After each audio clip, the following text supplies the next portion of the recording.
Hi guys, welcome back to Hopeful Homeschooling. Today I'm going to take you on a tour of my homeschool room, and I love watching people's videos that they post of this, so hopefully you'll enjoy it too and it won't be too boring for you. But I'm just going to show you some of the ways that I organize materials and some of the furniture we have, and maybe you'll get some ideas on how that can work for you. So we'll start off here. This is just a huge bookshelf that I have that at the top has lots of curriculum, and this shelf is mostly curriculum too. And then the bottom two shelves are toys. So we kind of use the word, I should say, my husband's filming this and he's holding our 3-month-old because the 3-month-old doesn't feel like napping today. So we're doing the best we can here. So if you hear some cute little sounds, that's him. Yeah, we use this room as a playroom and as a schoolroom. It's right off of our kitchen, and so it's big enough to where we can use it for both. So at the bottom here in these bins, I just have Legos and blocks and all kinds of toys, magnet tiles, that kind of thing. And let's see, we'll just kind of come around this way. This is the shelf that I use for all of our arts and crafts supplies. So there's paint in here and stamps, glue. This is our, I guess I'd call it like our materials caddy. A lot of times I have this on the dining room table. And it's just easy for the kids to grab what they need without everyone having their own separate pencil box. Dry erase board here. And then over here, this, I should say the big shelf and the little hutch that I showed you already are both from IKEA. I got the hutch years ago, so I don't know if it's still there, but I think they always have some kind of version of like the cube storage organizers. I'm not going to link to every piece of furniture we have in the show notes, but if you have a specific question of something that we have, then I'll be happy to do the best I can to find it for you. So yeah, this here, these are just binders, folders. I don't have a purpose for all of them yet, but that's where I'm keeping them. And then in these drawers, I just kind of have miscellaneous teacher stuff. It's not very organized right now. Down here I have like my laminator and sheets and bins.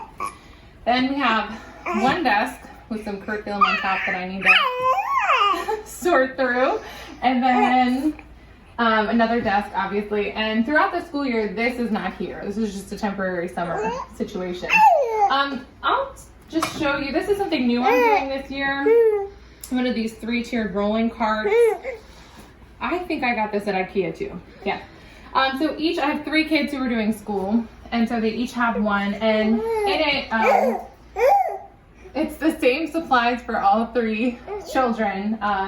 This expandable file holder is what I'll put their work in, and it makes it easy for reviews. I'll just put a tab for each subject. I won't go through and show you everything here, but they each have like a little chalkboard and a clipboard and a dry erase board and an art kit. So they all have the same things, and they can just come get what they need when I tell them to. Okay, and then over here, stand like this. This is another storage unit from IKEA. I've just put labels on here for each subject, and right now, again, it's not organized because I haven't done my planning for the next year. But it's got, if you look in it, has kind of all the science books, all the grammar books, and I haven't split it up by child yet. It's just all the materials for all the subjects in here, if that makes sense. Over here, these are just manipulatives in here, and I think I got this cart from Aldi way back when. But yeah, they're just like letter manipulatives and games in here, that kind of thing. And then this is identical to that except for the color. And again, it's like handwriting stuff up here, more manipulatives, and that's how I'm trying to keep myself organized. This little table was also from IKEA, and I use it as a sensory table. It has these little things that lift up here, and we have kinetic sand in one, which is always really fun to clean up. And then Play-Doh is in this one, but my daughter also uses this as like a paint table. It's where she does all of her painting. So that's there. And then we just have the piano. My oldest has taken lessons off and on, and so this is where he's practicing. I'm hoping to get my other 2 children to do that as well. And then our bulletin board where things will change based on what we're studying, but you always need a calendar for the younger grades, and then a numbers chart is always helpful to have. So that's basically the rundown of the main schooling space. I'm also going to show you, if you don't have an entire room dedicated to school, which a lot of people don't, I'll show you how we do school at our dining room table with much less space. But I'll show you how you can do that too. Okay? Okay, so now I'm standing in my dining room, which, as you can see, this is the schoolroom behind me.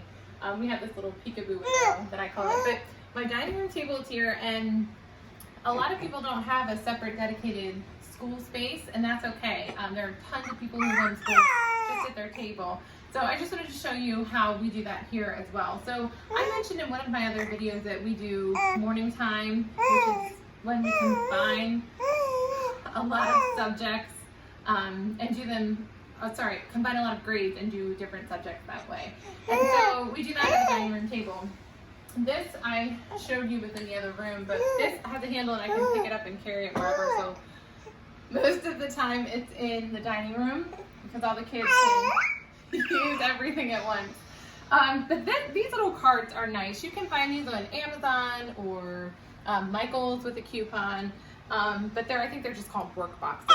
But you could have, they're not very big at all. So you could even have more than one of these, maybe even one for each child if you needed to, and store it someplace in like a dining room or wherever you have room. But the drawers are pretty thin, but there are so many of them, you can do lots of different subjects that way.